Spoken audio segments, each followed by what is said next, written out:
शुभ सकाळ सांग मैंने दशहरा उपलक्षे आपण समस्त को ढेर सारी शुभेच्छा और शुभकामना।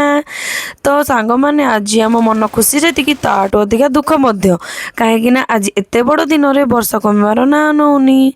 तापर आम ऊपर बेले टे बाहर पड़ू दशहरा पड़िया को आम गाँव गोटे दशहरा पड़िया अच्छी जोटि कि सब वर्ष दशहर आमर पाइक पुओ मैंने खेल प्रदर्शन करती।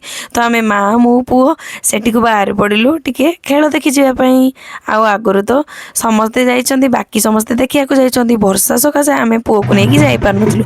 तापर आम जाइकी जेतेले देखिलु लोक कम होइतिले तथापि लोक किछि आस्तिले किंतु पड़िया सारा पानी भलसे देखी हो नथिला। किंतु मु जाइकी जेतेले देखिली आम गाँव छोट छोट पिला माने केते सुंदर पाइक खेल प्रदर्शन करछन्ति आ देखिकी बहुत खुशी लागेला निजको गर्वित भी मनाइला। आम गाँव भी एमती एते छोट छोट पिला समस्ते एते सुंदर खेली पारती। आ छाड़ू सांग मैंने वर्षा तो आसिकी सबू सर्वनाश करदेला खेल ठीक से खेली पार्लेनी जहाँ जी ये करके पड़ेला आ कौन कर एथर दशहराटा पूरा बेकार हो गला। तापर आमर जो मैंने पूजा करुले माँ दुर्गा सप्तमी ठू दशमी जाके से माने सब गले नना कहवा अनुजाई सब कर्म संपन्न कले।